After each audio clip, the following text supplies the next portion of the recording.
자, 교과서 스스로 확인하기 문제 풀어보도록 하겠습니다. 교과서 스스로 확인하기 문제 1번. 생물의 구성 단계 중 모양과 기능이 비슷한 세포들의 모임이래요. 세포가 아까 모여서 뭐가 됐죠? 그쵸? 정답은 조직입니다. 이따가 답 띄워줄게요. 조직. 다 썼나요? 자, 그 다음 2번. 동물의 구성 단계에서, 왜냐면 동물과 식물의 구성 단계가 조금 달랐잖아요. 동물의 구성 단계 중에 연관된 기능을 담당하는 기관들이 모여서 특정한 생명 활동을 하는 단계 뭐였죠? 기관이 모였대. 세포, 그 다음에 1번 정답 기관, 그 다음은 기관계죠. 기관이 모였으니까 기관계겠지. 네, 기관계가 소화기관이 모여서 소화계가 되는 거. 위, 소장, 대장 같은 소화기관이 모여서 소화계를 이루는 거. 그거 단계 잘 기억해 주세요. 그 다음 사고를 3번 해볼게요. 근육세포, 근육조직, 심장, 순환계, 개체. 순환계를 이루는 기관이 심장을 이루고 있는 조직이 세포로 이루어져 있구나. 뭐 거꾸로 보면 이제 그런 건데, 이거를 밑에 있는 예시의 빈칸을 채워놓으려고 해보니까 저 신경 안 배웠는데요. 어디 있는 신경이죠? 자, 어디 있는 신경인지 모르겠지만 일단 이 위에 있는 단계 근육세포, 심장에 있는 근육세포겠죠? 심장에 있는 근육세포가 모여서 심장 근육 조직이 되고, 심장 근육 조직이 모여서 심장이 만들어지고, 심장뿐만 아니라 여러 가지 혈관들이 함께 순환계를 이루어서 이것이 다른 계들과 함께 하나의 생명체를 이룬다는 것을 이제 심장이 아니고 또 다른 위로 지금 보자는 거죠. 위. 그것도 이제 근육세포가 아니고 신경세포로 보자는 거죠. 그러면 한번 맞춰보세요. 위에 있는 예시를 보고 근육세포 다음에 근육조직이었어. 그러면 신경세포 다음에 뭘까? 위에 있는 신경세포 다음에 뭘까요? 여기 있는 거 이거 신경조직이겠죠. 그러면 위가 뭐 하는 기관이죠? 얘는 숨 쉬는 기관인가요? 아니면 배설하는 기관인가요? 순환하는 기관인가요? 소화기관이죠. 소화기관. 그러면 이제 이 위는 어떤 계를 이루느냐? 소화계를 이루겠고, 이것이 하나의 또 개체를 이루겠다. 그러니까 이런 거랑 이거랑 또 다른 것들이 모여서 하나의 개체를 이루는 지금 이 얘기예요. 정답 확인해 보도록 하겠습니다. 1번 정답. 비슷한 기능과 이런 역할을 하는 모양하는 세포들의 모임을 조직이라고 하고, 연관된 기능을 담당하는 기관들이 모여서 기관계가 되고, 심장 근육세포가 모여서 심장 근육 조직이 되고, 이것이 심장을 이루면 심장이 혈관과 함께 순환계를 이룬다는 것을 이제 위에 신경세포로 한번 대응을 해보자면, 위에 있는 신경세포가 모여서 위의 신경조직이 되고, 위의 신경조직이 모여서 위가 되고, 위랑 다른 소화와 관련된 기관들이 모여서 소화계를 이룬다라고 확인을 해볼 수 있겠습니다. 자, 여기 지금 보이는 화면은 아마 가정시간에 배웠었을까요? 네, 요거 가정시간에 선생님이 옛날에 배웠던 거 같고 과학시간에도 배웠던 것 같은 내용인데, 이제 사람 몸에 필요한 영양소, 그 중에 이제 가장 중요한 3대 영양소, 에너지를 내는 데 쓰는 데가 옆에 왼쪽에는 탄단지, 탄수화물, 단백질, 지방이 있고요. 오른쪽에 3개는 이제 에너지를 내지는 않지만 우리 몸에 꼭 필수적인 3개의 영양소, 무기염료, 그 다음에 바이타민, 물. 그런데 굉장히 생소한 단어가 하나 보이네요. 바이타민 너무 낯설어. 우리 보통 바이타민이라고 사실 잘 발음 안 하고 비타민이라고 표현하죠, 그렇죠? 원래 바이타민이 더 정확한 발음이겠죠? 외국에 나와서 비타민 이러면 못 알아듣는 걸로 알고 있는데 바이타민이 맞는 표현이고요. 그래서 이제 옛날 교과서와 좀 다르게 표현이 바뀌었습니다. 그럼 먼저 주요 3대 영양소 먼저 볼게요. 탄수화물, 단백질, 지방을 살펴보면, 먼저 탄수화물 같은 경우에는 인간은 이 탄수화물 없이, 특히나 요즘 세대 친구들 탄수화물 중독 굉장히 많죠. 밥뿐만 아니라 빵, 그 다음에 떡, 그리고 면. 이거 혹시 셋 다 싫어하는 친구도 있나요? 빵, 떡, 면 셋 다 싫어하는 사람 혹시 있을까 싶네. 선생님은 셋 다 좋아합니다. 네, 탄수화물 중독이기 때문에 밥도 반찬에 비해서 원래 많이 먹는 편이었고, 빵 하루 3끼 빵 식사 가능, 면 하루 3끼 식사로 면 가능. 구황작물은 별로 좀 안 좋아하긴 하는데 있으면 먹긴 합니다. 이 면 같은 경우에는 선생님이 어느 정도 먹을 수 있냐면 한 끼에 라면 2봉지는 못 먹어요. 네, 라면 2봉지는 못 먹는데 라면 한 봉지랑 짜파게티 한 봉지는 먹을 수 있어요. 네, 질리지만 않으면 새로운 맛이면 가능하기 때문에 한 끼에 다른 종류로 2봉지면 가능합니다. 그 정도 면 좋아하고요. 뭐 한국인은 밥을 먹어야지, 밥 먹어야죠. 빵만 먹어도 하루 가능합니다. 심지어 뭐 어제 먹은 빵 오늘도 먹을 수 있고요. 내일도 먹을 수 있어요. 또 이렇게 여행 가서 호텔 조식 먹다 보면 사실 매일 똑같은 빵이 조식으로 나오거든요. 빵 종류 다양하게 나오는데 다양한 종류를 한 끼에 다 먹고 다음 날도 똑같은 종류 조합으로 먹을 수 있어요.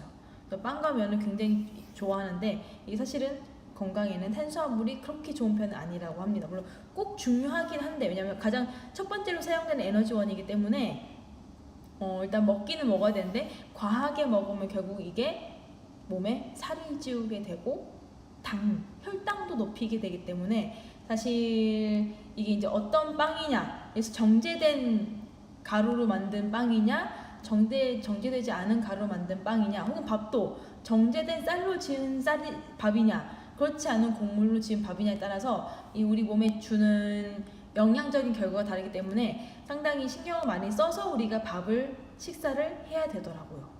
그래서 탄수화물 같은 경우에는 가장 먼저 에너지원으로 사용되는 영양소고요. 1g당 4kcal의 에너지를 냅니다. 다른 거에 비해서 조금 지방에 비해서 에너지가 조금 내긴 내는데 중요해요. 가장 먼저 쓰이는 에너지원이기 때문에 중요합니다. 그 다음에 단백질 볼게요. 단백질 같은 경우에는 이제 몸을 구성하죠. 직접 우리 이 살, 이 다 단백질이죠. 우리 몸뚱아리, 피부, 단백질로 주로 이루어져 있죠. 몸을 구성하고 생명활동을 조절하면서 1g당 4kcal 에너지 내기 때문에 에너지 효율로만 따지면 탄수화물과 동일한 값을 냅니다. 그래서 주로 어디서 섭취할 수 있냐면 뭐 동물성 단백질, 식물성 단백질 이렇게 나눠볼 수 있는데 살코기, 생선, 달걀 이런 이제 동물성 단백질이 있고요. 두부 같은 경우에는 콩에서 나온 거기 때문에 이제 식물성 단백질로 볼 수 있겠습니다. 그래서 이런 것도 동물성, 식물성이 골고루 같이 섭취해주는 게 몸에 더 좋겠죠. 지방, 세 번째 지방도 역시나 우리 이 지방은 몸 바깥쪽보다 이 피부 안쪽에 더 많이 분포하고 있죠. 뭐 내장 지방이라고 해서 내장 사이사이에 껴있는 지방, 그 다음에 피하 지방이라고 해서 우리가 지금 만질 수 있는 피부 아래의 근육 사이에 껴있는 지방들, 그렇기 때문에 우리 몸을 구성하고 있고요. 1g당 9kcal의 에너지를 내기 때문에 에너지 효율이 탄수화물과 단백질에 비해서 제일 높습니다. 그래서 이것도 역시나 섭취해줘야 되는 영양소고요. 그것도 이제 뭐 식물성이냐 뭐 동물성이냐 조금 달라요. 그래서 땅콩, 버터처럼 땅콩 식물에서 나오는 거죠. 버터랑 마가린이 있는데 둘 다 지방이긴 하지만 이게 식물성, 동물성 아닌 게 다른 걸로 알고 있어요. 동물성 기름, 뭐 식용유, 그다음에 올리브유, 뭐 또 뭐 있죠? 무슨 유자 붙는 거? 올리브유, 포도씨유 뭐 이래서 여러 가지 기름들을 볼 수 있는데 역시나 식물성, 동물성으로 나뉘는 걸로 알고 있고요. 그리고 이 사람이 다이어트를 뺄 때 이제 지방이 가장 이제 마지막에 타기 때문에 지방이 빨리빨리 사라져야 이제 몸이 훨씬 날씬해지는 효과를 볼 수 있고요. 이 단백질과 지방이 똑같이 1kg일 때 부피가 달라요. 그래서 똑같은 몸무게지만 이 단백질, 근육질로 이루어진 사람 같은 경우는 슬림해 보이는 효과가 있고, 똑같은 몸무게지만 이제 몸에 근육이 없이 이렇게 지방 덩어리로 이루어진 사람 같은 경우에는 똑같은 몸무게를 가진 사람에 비해서 좀 더 이렇게 후덕해 보이는 그런 역할을 하기 때문에 지방을 빨리 몸에서 태워버리려면 운동 엄청 많이 해야겠죠. 왜냐면 가장 마지막에 소멸되는 것이 지방이기 때문에 지방까지 태우려면 꽤나 많은 양의 운동을 해야 되는 것이 조건입니다. 그래서 탄단지, 우리 몸을 구성하고 가장 중요한 3대 에너지원이고요. 무기염류 같은 경우에는 이제 칼슘, 나트륨, 마그네슘 이런 것들이에요.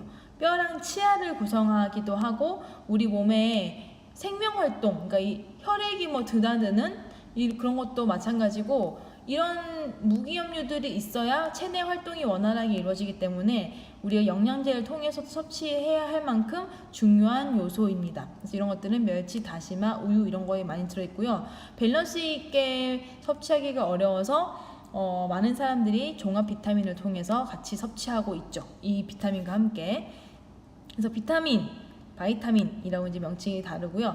채소나 과일에 많이 들어있어요. 그래서 채소나 과일 섭취할 때 똑같은 색깔만 먹지 말고 다양한 색깔로 먹으라는 얘기 혹시 들어봤나 모르겠는데, 뭐 이렇게 푸른색인 부분이 있고, 뭐 붉은색인 부분이 있고, 노란색인 부분이 있는 것처럼 각각 채소나 과일이 어떤 색깔이냐에 따라서 가지고 있는 무기염이나 바이타민이 다르다고 하니까 다양한 색깔의 채소와 과일을 섭취해 주는 게 좋겠죠. 그래서 선생님 보통 이게 좀 주로 좋아하는, 그러니까 쉽게 섭취할 수 있는 채소가 파프리카예요. 이거는 이제 식기만 하고 따로 뭐 뿌려 먹어도 되고 드레싱 필요하기도 하고 생걸로 먹을 수 있는 게 파프리카라서, 파프리카도 노란 색깔, 그 다음에 주홍 색깔, 빨간 색깔이 다양하거든요. 초록 색깔도 있고. 그래서 파프리카를 조금 부담 없이 섭취하는 편이에요. 색깔을 다양하게. 그리고 물 역시나 안 먹으면 큰일 나죠. 요즘에 뭐 입맛이라고 해서 몸에 측정을 하면 이 체내 수분량도 다 알 수가 있는데, 이게 체내 수분량에 따라서 우리 몸의 신진대사, 그러니까 여러 가지 체내 활동이 조절되기도 하기 때문에 반드시 물을 꼭 하루에 섭취해야 되는 양이 있고, 또 오히려 과하게 섭취하면 안 돼요. 그러니까 모든 것이 부족해도 안 되고 과해도 안 되는데, 이게 물을 또 과하게 먹어도 뭐 물 중독이라고 해서 그런 여러 가지 안 좋은 몸의 이상 증상이 나타난다고 하는데, 이 물 같은 경우는 체내의 여러 대사 활동뿐만 아니라 체온 조절에도 큰 영향을 미치는데요. 왜냐하면 이 물이라는 물질 자체가 사람뿐만 아니라 가장 온도 변화가 작은 물질이라고 생각을 하면 돼요. 그래서 우리 똑같은 1kg의 물과 뭐 1kg의 다른 물질을 뒀을 때 열을 가하거나 열을 뺏어봐요. 그 물질에게. 그때 가장 온도 변화가 적은 게 물이라고 생각을 하시면 됩니다. 그럼 거꾸로 예를 들어서 우리가 체내에 뭐 수분이 몇 퍼센트, 70% 이상인가?